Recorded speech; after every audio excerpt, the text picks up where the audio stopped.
He is one of those very few people who can see far beyond the borders of current knowledge and see how things really work. He's just got this tremendous determination to live, and I do think there is such a thing as the will to live.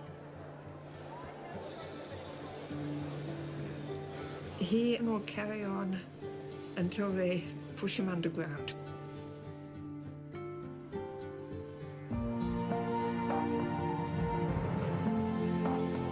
My name is Stephen Hawking.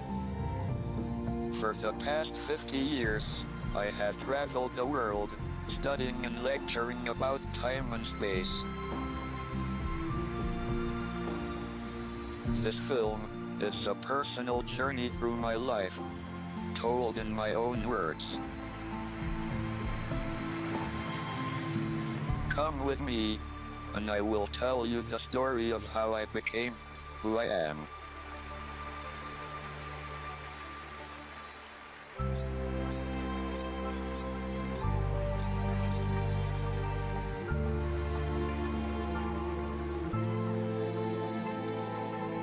Hawking is made possible in part by contributions to your PBS station from viewers like you. Thank you.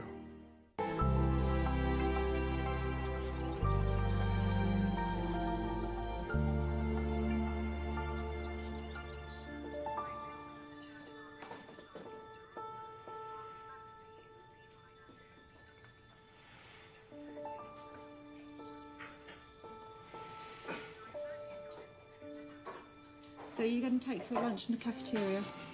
Yes.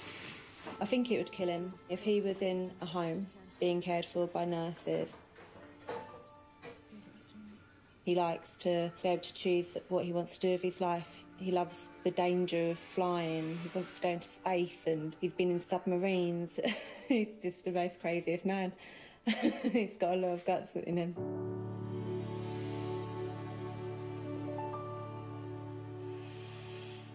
Just through here is the nurse's room. So if anything medical happens, we'll just grab a phone 999. But there is not much we can actually do because Stephen is on a nippy, which he'll breathe on. If that fails, the only other thing we could do, and we do have, we have oxygen cylinders and we can give him oxygen. But if he's in total state, then we will have to let him go.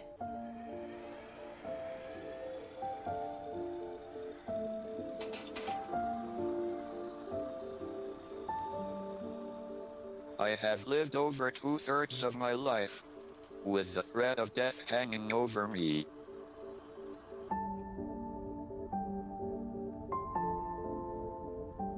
Because every new day could be my last, I have developed a desire to make the most of each and every minute. Although I'm 71 now, I still go to work every day at Cambridge University. I'll see you in a bit. Enjoy shopping.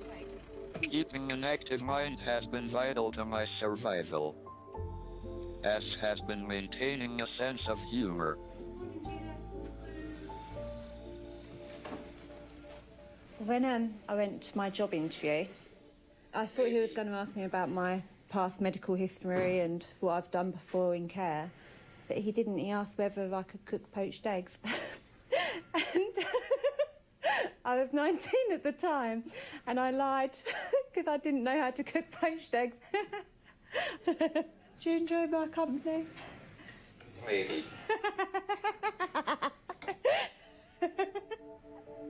You're horrible to me, ain't you? Yes. As you can see, the gradual advance of my illness has meant that I am totally reliant on those around me.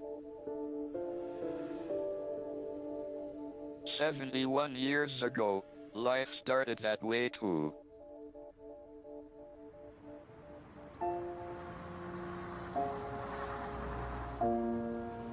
I was born in 1942, exactly 300 years after the death of Galileo. It is often said that a person's early years are a good indication of how they will turn out. Perhaps my eldest sister Mary remembers me best. I remember Stephen was very bright, always into things. I remember my father made me a doll's house, so Stephen put in both plumbing and lighting.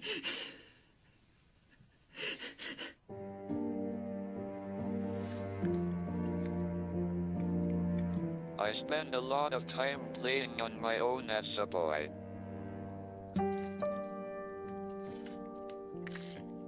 I had a passion to understand how things worked, from toy trains to the whole universe.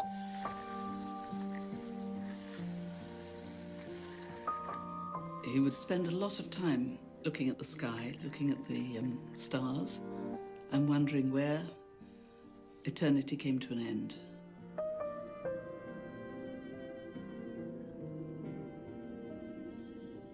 Home life was always stimulating for me and my siblings.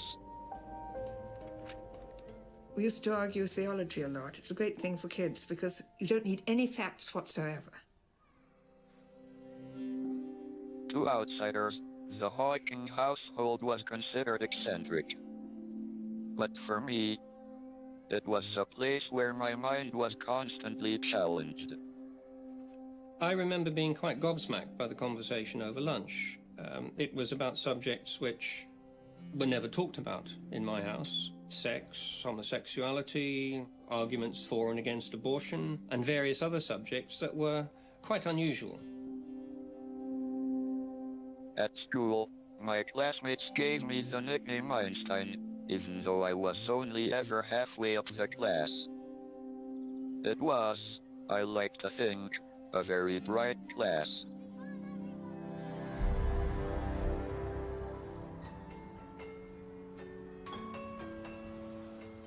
It was always assumed Stephen would go to Oxford.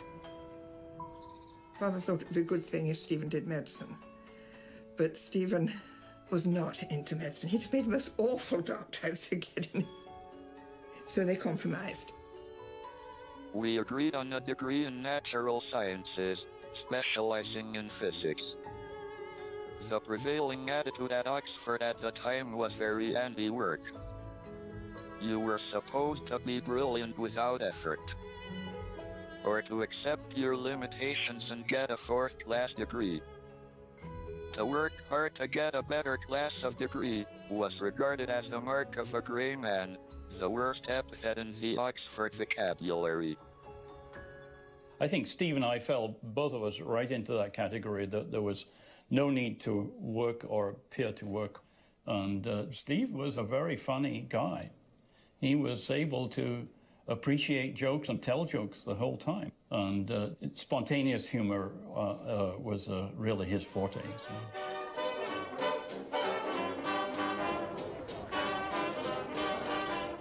I once calculated that I did about 1,000 hours work in the 3 years I was there, an average of an hour a day. I'm not proud of this lack of work. I'm just describing my attitude at the time, which I shared with most of my fellow students. Within the whole year, people gradually thought of Steve as being the brilliant guy in the year. But he was brilliant in the sense that he could make off-the-cuff remarks, which were deep. So he was definitely a standout person of intellect. The question always was whether he would use that intellect to go anywhere. Well, if the number of champagne receptions one goes to is a measure of success, then it would seem that I have made it. Tonight, I am guest of honor at the launch of a supercomputer called Cosmos in Cambridge. Stephen's perhaps the world's most famous scientist, and one can't deny that it's fantastic to have his support.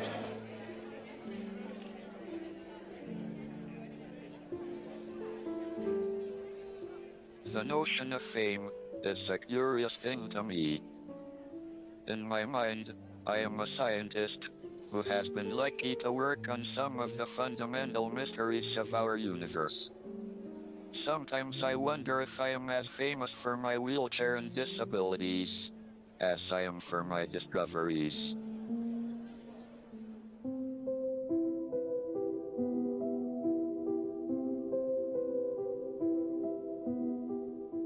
As my student days were in full swing, I was gradually becoming aware that all was not well.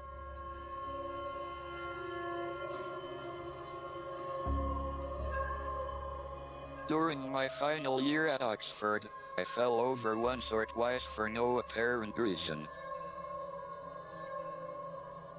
But then one evening, late at night, something more serious happened. I recall the time that Steve fell down the stairs. He fell downstairs all the way to the bottom.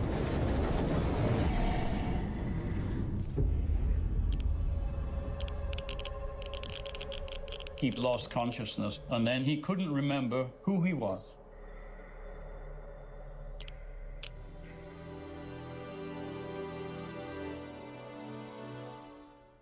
But I recovered, and soon had more pressing things on my mind. Despite my relaxed attitude to study, I graduated with first-class honors and left Oxford for Cambridge University to begin my PhD. Yet, little did I know, I would soon be diagnosed with a crippling illness that would change my life forever.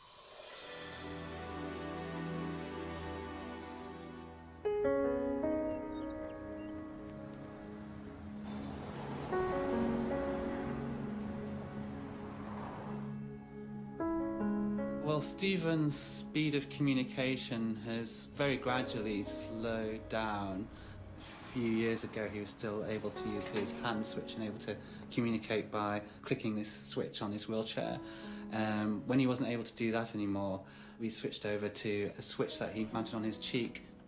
But with him slowing down with that, we've approached his sponsors, and so they've been looking into facial recognition. This is a high-speed camera which will allow us to see very fine details on the facial expressions, and this will help us to improve the rate of your speech and input. I have had to learn to live with my slow rate of communication. I can only write by flinching my cheek muscle to move the cursor on my computer. One day I fear this muscle will fail.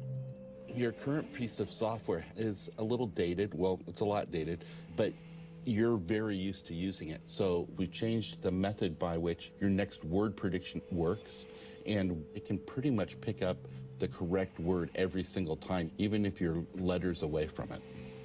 This is a big improvement over the previous version. I really like it.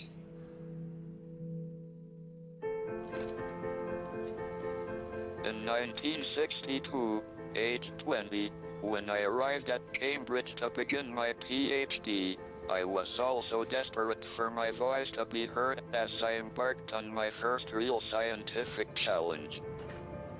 At the time, two theories battled to correctly describe the universe. The steady-state theory held that the universe had always existed and would exist forever. But there was another, more exciting idea.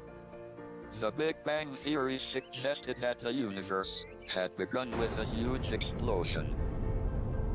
I decided to try to see if I could shed any light on how the Big Bang came to be.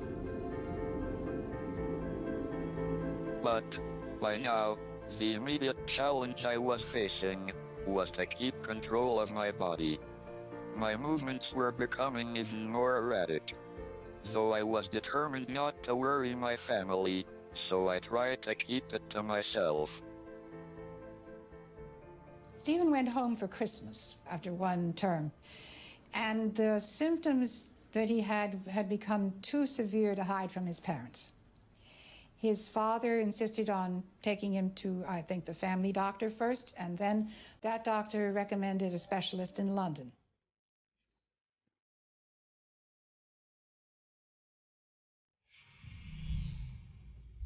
I was in hospital for 2 weeks, and had a wide range of unpleasant tests.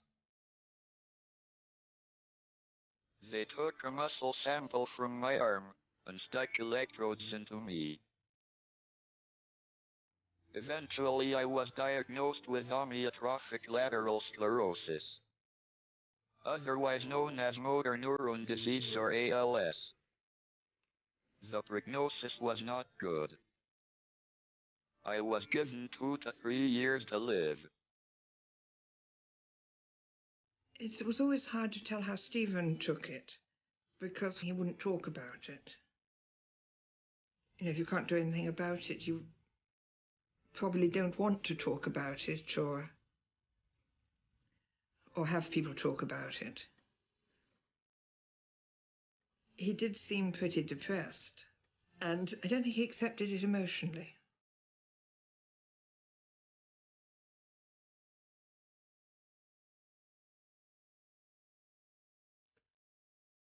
Not knowing what was going to happen to me, or how rapidly the disease would progress, I was at a loose end. The doctors told me to go back to Cambridge and carry on with my research. But I was not making much progress, and anyway, I might not live long enough to finish my PhD. I felt somewhat of a tragic character. I took to listening to Wagner. I identified with it, and still do today.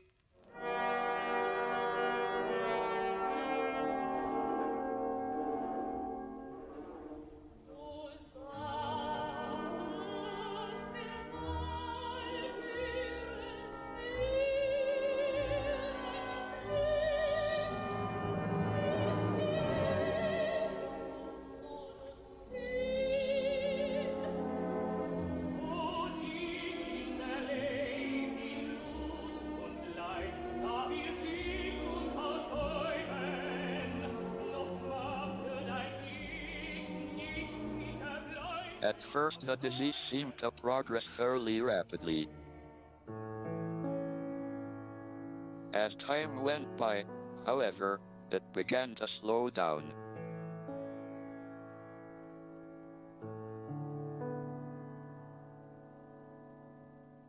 But what really made the difference was falling in love with a girl called Jane Wilde, whom I had met about the same time I was diagnosed.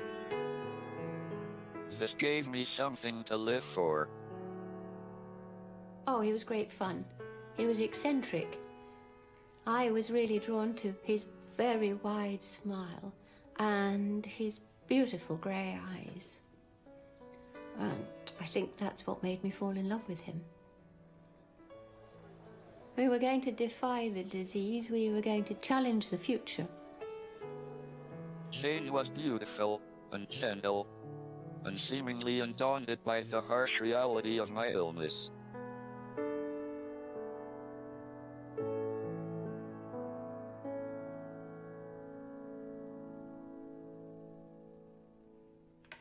Falling in love and getting engaged was the motivation that I needed.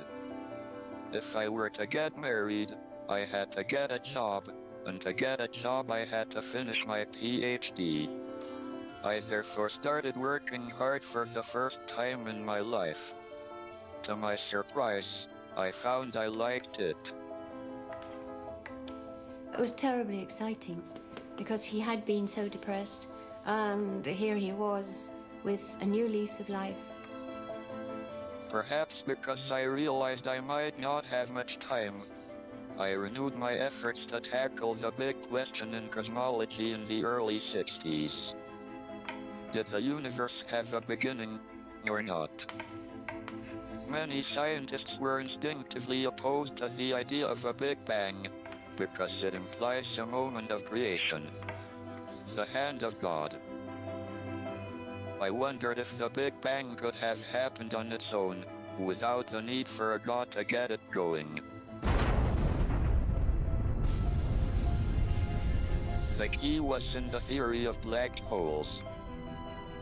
At the time, physicist Roger Penrose, was working on what happens when a star collapses under the force of its own gravity.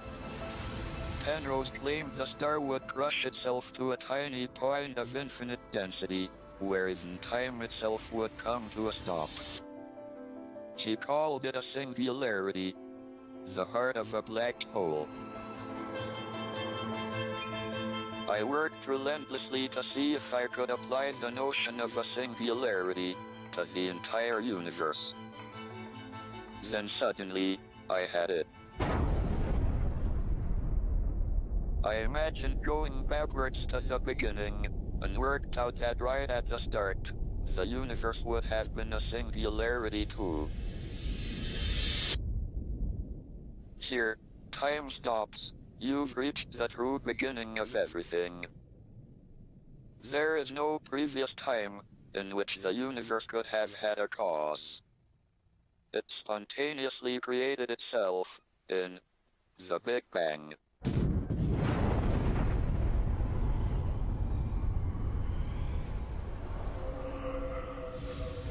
The work that Stephen did basically showed there was a singular state which couldn't have come from a previous universe. So you could say it is a theory which tells you that the universe had a beginning.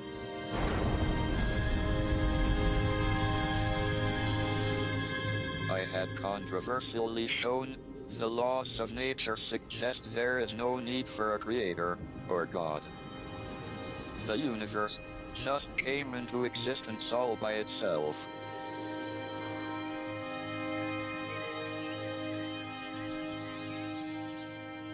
I applied for a research fellowship at Granville and Keyes College, which proved successful. The money from the fellowship meant that Jane and I could get married, which we did in July 1965. Stephen was walking with a stick, and he was losing strength in his arms. And we went off for our honeymoon to upstate New York to a physics conference at Cornell University. And there I got to know that a goddess in Stephen's life with whom I was sharing the marriage was physics.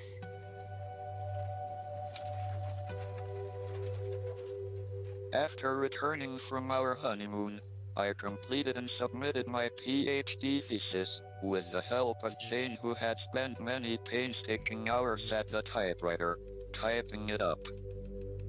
The findings in my thesis greatly enhanced my reputation in cosmology. Stephen's profile certainly did rocket. It's important to know that there was a Big Bang, because that governs our cosmology. And the fact that it was a singular state is very much part of that understanding.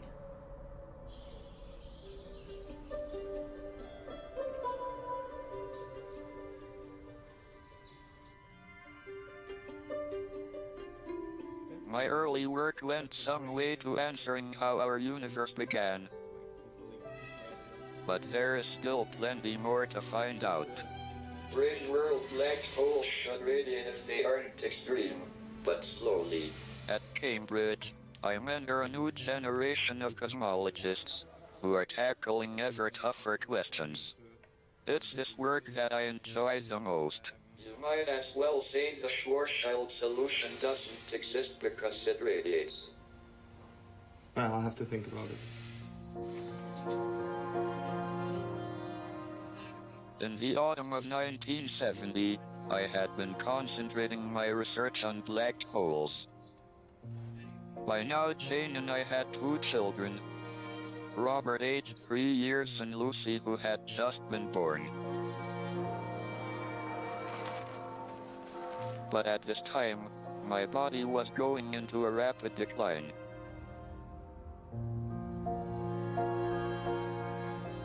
At home, I was reluctant to ask for help from outsiders, and was relying upon Jane more and more to help me get up in the morning, get dressed, and get to work. And when I got to Cambridge, I needed my students to help me too.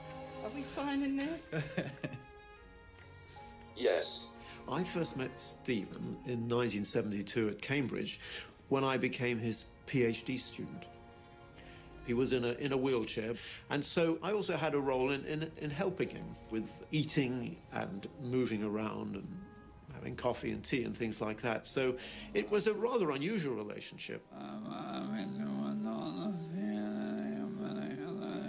Although I was becoming increasingly trapped inside my dysfunctioning body, fortunately my mind was unaffected.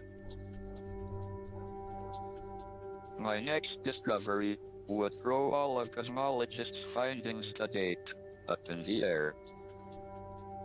The calculations I was working on involved what happened to particles on the edge of a black hole that were sucked in and disappeared. To my great surprise, I found that some particles could escape the black hole, which seemed to make a mockery of the known laws of physics. At first I thought this must be a mistake. It was a very intense period. It was when he could be surrounded by children and not notice what was going on, because he was like Rodin's thinker with his head in his hands, often accompanied by Wagner blaring out from the loudspeakers.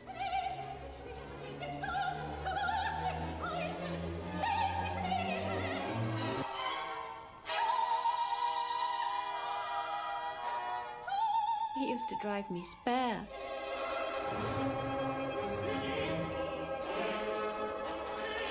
Finally, after months of exhaustive work, I found what I was looking for. Contrary to all previously held theories on black holes, I discovered that they must emit particles like a hot body losing heat. This evaporation meant, in theory, a black hole could eventually disappear.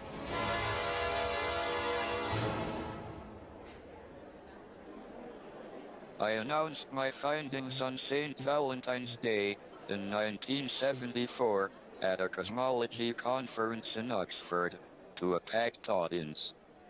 He came to an end, and there was absolute silence in the lecture hall. And I can see it now. The chairman of the lecture jumped to his feet, and instead of saying, "Oh, I must thank Professor Hawking for his remarkable lecture," he said, "This is preposterous. I've never heard anything like it." The whole place was abuzz. People couldn't believe what they'd heard. My controversial discovery initially shocked the world of physics. But eventually it became accepted and known as Hawking radiation. I am proud to have discovered it. This was a remarkably important result because it was a result which unified relativity theory and quantum theory and thermodynamics. And physics is really all about unifying ideas. These three subjects seemed to be brought together, and this was the first time we'd seen that kind of unification. Oh, I was enormously proud of what Stephen had achieved. In the spring of 1974, I was inducted into the Royal Society, one of the most prestigious bodies of scientists. My name now sat alongside Isaac Newton and Charles Darwin. Exciting new opportunities beckoned.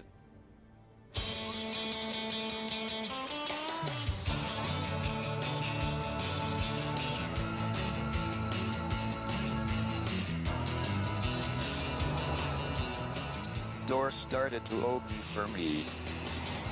I was invited on a visiting professorship to the Californian Institute of Technology in Los Angeles. This meant moving with the whole family for the academic year, and the lure of the American West Coast was irresistible.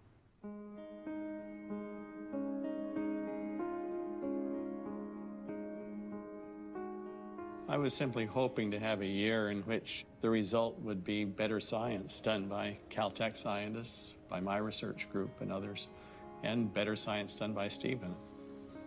Life in California was very different from Cambridge. I now had a large salary in a big house, just a stone's throw from the university. Yet, although we had all the mod cons that America could offer us, looking after 2 young children, and trying to cope with my ever-increasing disabilities, were causing too much strain on Jane. I could not see my way through what it was going to demand of me. And this wonderful idea came to me: if we were going to go to California, and the students were going to come too, why didn't we offer them a bed in our house in return for some help with Stephen? For me, that was a good deal, because I lived rent-free in exchange for sort of helping Stephen out around the home, you know, at bath times and helping him with meals and things like that. But the excitement of a new life in California was harshly interrupted by my motor neuron disease. That was the year in which he lost the use of his hands. When he arrived, he could still write equations, though with some difficulty. By the end of the year, he couldn't. On the other hand, as he gradually lost the use of his hands, he further developed his unique ways of thinking. By losing the finer dexterity of my hands, I was forced to travel through the universe in my mind and try to visualize the ways in which it worked. He could move at lightning speed across the frontiers of knowledge and see things that nobody else could see. The disability forced him to carry himself in new ways, new directions.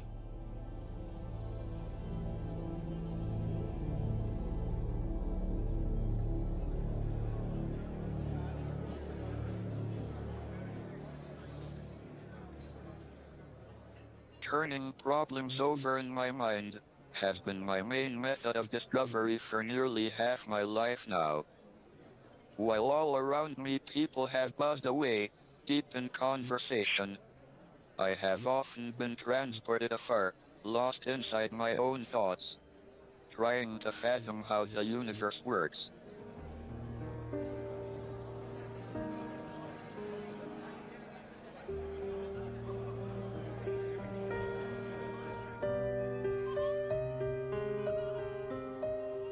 When we returned from California in the summer of 1975, much of the future, living with my illness, seemed uncertain. Although my increasing disabilities were greatly affecting my life more and more, I was fiercely reluctant to accept nursing care. I was convinced that I could build a team of people around me who could care for me in their own way. We didn't have any nurses at all in the department. That was part of my role. I would look after him.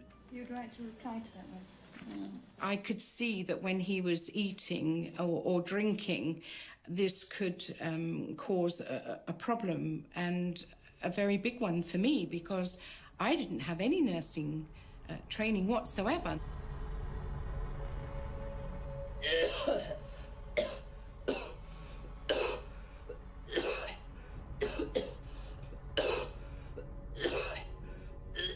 One night, Stephen had the most horrendous choking fit, and I just didn't know what to do. And everything just shook. Windows rattled, doors shook. It was the most terrifying experience, and it could have been critical. I was never really able to understand the strain it was placing on the people around me, especially Jane. I was beginning to feel that there were two faces to our situation. One was the public image, the wunderkind of physics, who had overcome motor neuron disease, who was whizzing round the world in his wheelchair to receive honours and medals. And the other side, the other face, was a home situation where sometimes the illness forced us into our own little black hole. Despite the pressures on my family, I was determined to realize a lifelong ambition by writing a popular book about how the universe had begun. I wanted the book to be read by millions of people around the world, like a best-selling airport novel. I did not think it would work. I did not think it would work because basically, if you look at all the other books in airports, there are none like that. However, I felt sure that the mass market would want to know about how the universe began. By 1984, I had completed the first chapter. We had a contract ready for him to sign, and I had heard that he was going to be in Chicago. So I was there and waiting, and then this car pulls into the parking lot, and this gentleman gets out, and he goes back to the passenger door and scoops what looks like a kind of life-size broken doll into his arms and brings it back to the wheelchair and kind of gently eases the doll into place, and suddenly the doll becomes animated. As soon as that hand is on the controls, the thing literally, it kicks into life, spins around 2-3 times, and takes off. And then Brian shouts to me, I've gotten out of my car, he shouts, "Is that you? Is that Peter Gazzotti?" And I said, "Yes, it's me." And he says, "Well, quick, follow us. That's Professor Hawking." I signed up with Peter and set to work completing the first draft of my book. I tried to simplify the physics as best I could, and by the end I was pleased and felt it was in pretty good shape. But Peter wasn't convinced. I was pretty disappointed. Yeah, I thought this is going to be really difficult. But I just decided we'd made a substantial commitment to it, and by God, we were going to do this book. So let's just start slogging. And then maybe lightning would strike or something wonderful would happen.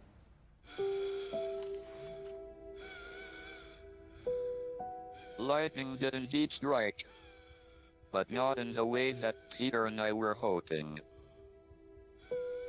That summer I had taken a break from rewriting to travel to Switzerland on holiday. But while I was there, I caught a chest infection that developed into pneumonia and quickly became very serious.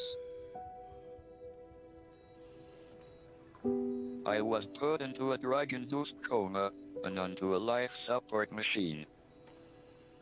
The doctors thought I was so far gone, they offered to Jane to turn off the machine.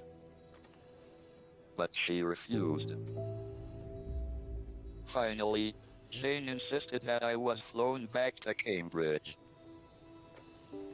I remember very vividly walking through the doors and being really quite rocked by what I saw when I got in there. And I realized that Stephen was really very, very ill. The weeks of intensive care were the darkest of my life. The surgeons had to perform a tracheotomy to allow me to breathe, which made a small incision in my windpipe and connected me to a ventilator via the hole in my throat. As a result, I was now robbed of the ability to talk. I faced a life unable to properly communicate. All hopes of finishing my book, and perhaps even my career, seemed to be over. It was difficult to think that Stephen was going to come out of there and be okay.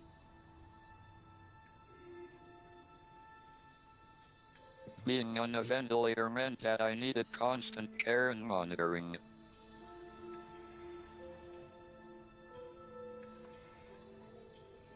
Once nurses came into the house, life changed.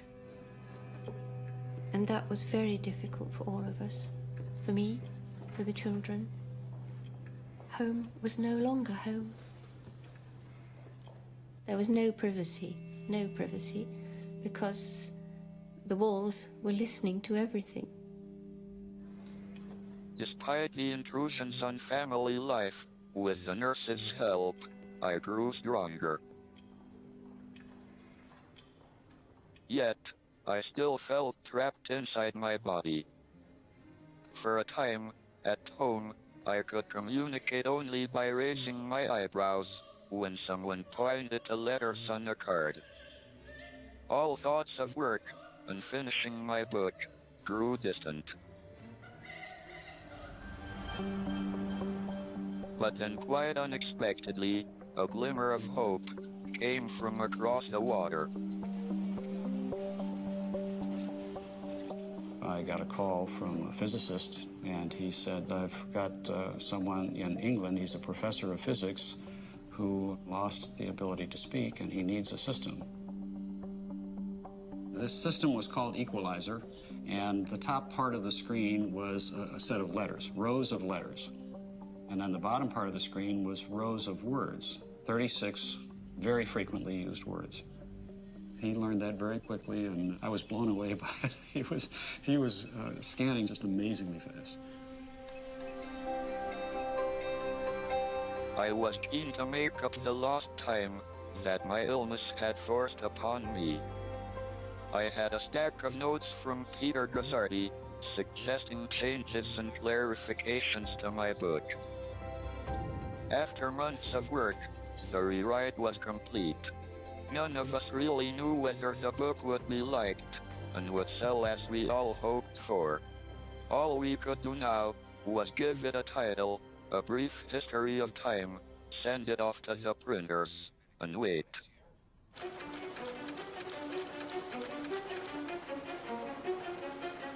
But to everyone's surprise, the book sold copy after copy. I had no expectation that it would be the #1 best-selling book in the world. I mean, not just here, but Germany, Slovenia, France, Italy, everywhere in the world, there was the hope that someone had found the mystery of life. And from then on, it was just a race to keep the book in print and kind of marching towards 1 million copies sold. You know, it was very gratifying. You know, in the 38 years that I've been in this business, I don't think I've ever had a book that stayed at the top of the bestseller list that long. Professor Stephen Hawking's book, A Brief History of Time, an unlikely but successful publishing phenomenon. A Brief History of Time has sold about 8 million copies. A Brief History of Time stayed in the bestseller list for over 4 years and entered into the Guinness Book of Records for doing so. To date, over 10 million copies have been sold worldwide.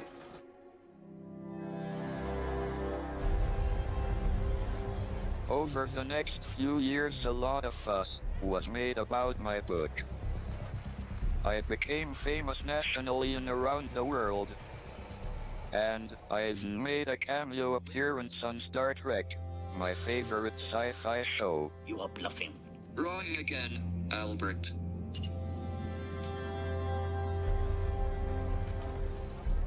I enjoyed the media attention and witnessing everyday people getting more involved in understanding the physics of our universe.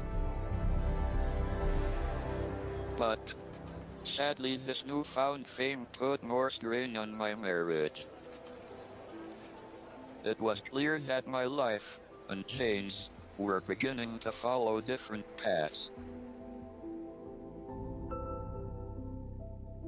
We were engulfed and swept away by this great wave of fame and fortune. And I have to say that really, it all got rather too much for me to cope with. And I suppose that's when we ceased to be as happy as we had been. And then when the marriage broke up, I felt as if a rug not just had been pulled up from under my feet, but the earth had opened up under that rug and swallowed me up, because the marriage had been my raison d'etre. And it took me quite a little while to recover my sense of my own identity. In 1990 we separated, and were divorced in 1995. All those years with Stephen were a huge part of my life. They were my young years. They were my children. And I can't just wipe those from the record, and I wouldn't want to. And I'm very, very proud of what Stephen has done.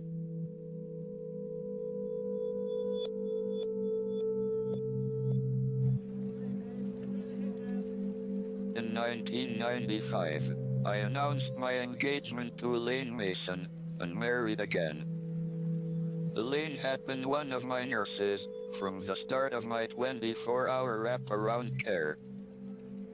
Over the years, we had become extremely close, as Jane and I drifted apart, each seeking comfort and love through new relationships. My marriage to Elaine was passionate and tempestuous. She saved my life on several occasions. But unfortunately, being in the public eye can have its drawbacks, and journalists began prying into our private life. The low point was when the press printed unsubstantiated allegations that I had been the victim of domestic violence. To my mind, this was a gross invasion of our privacy, and was an extremely hurtful and damaging time for us both.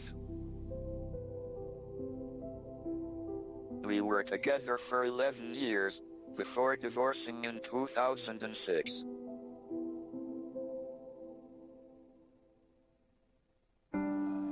Living a very public life does, however, have its upsides too.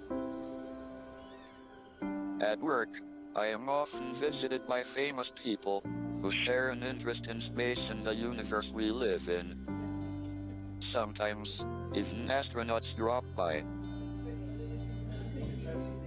My voice is listened to because I did something 43 years ago. But I believe that he is valued more because he has the pure analytical combined with the philosophical that comes from his understanding of the beginnings and the ends of the universe. I have often dreamt about traveling through space myself. Recently, I got closer by experiencing a zero-gravity flight.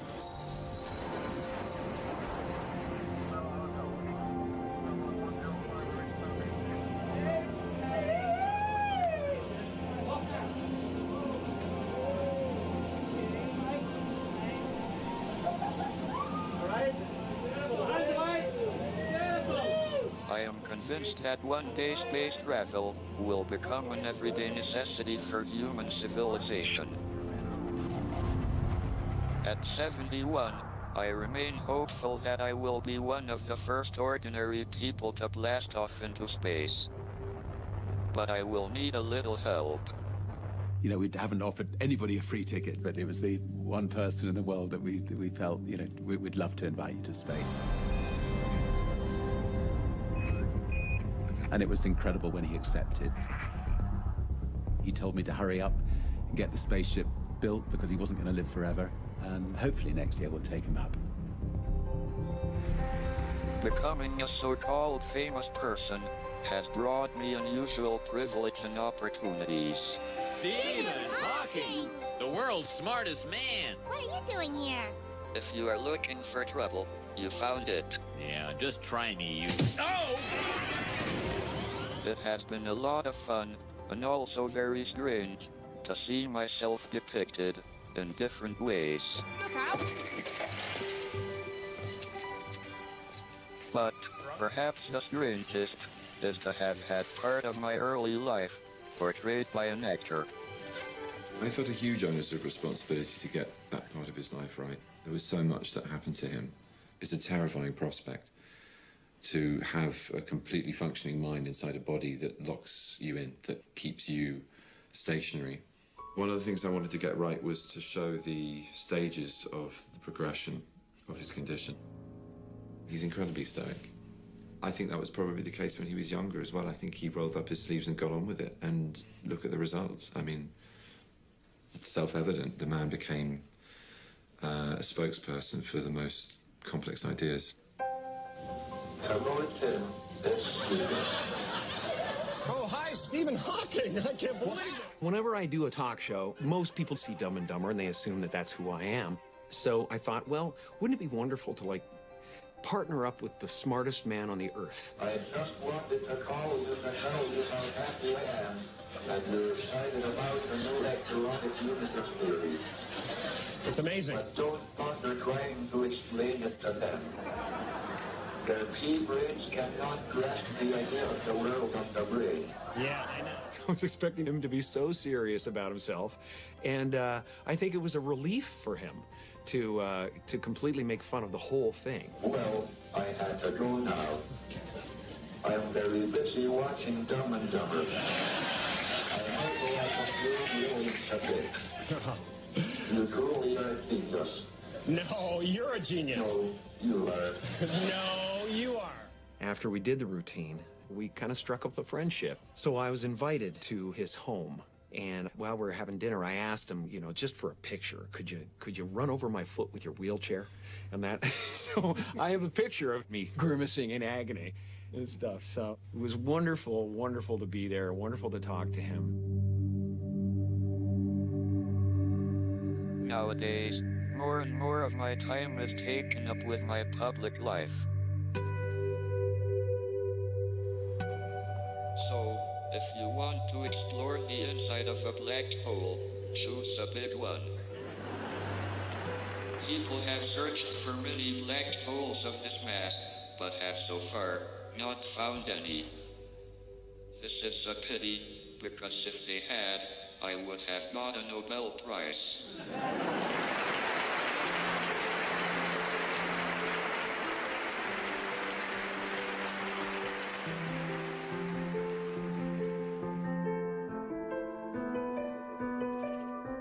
Life has thrown at me both good times and bad.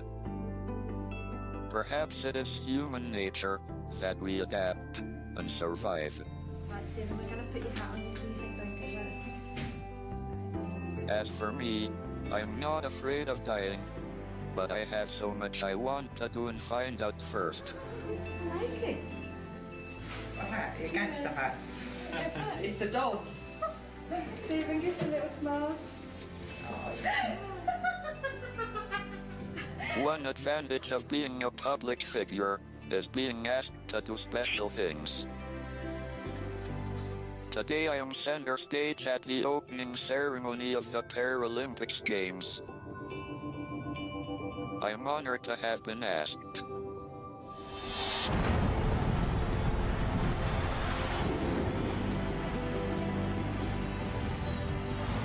Ever since the dawn of civilization, people have craved for an understanding of the underlying order of the world.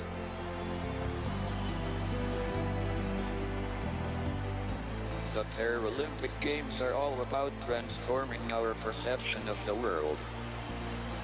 We are all different. There is no such thing as a standard or run-of-the-mill human being, but we share the same human spirit.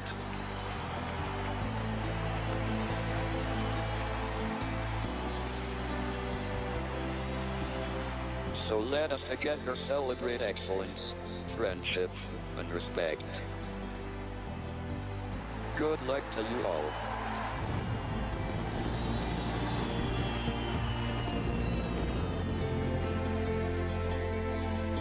Hawking is made possible in part by contributions to your PBS station from viewers like you. Thank you.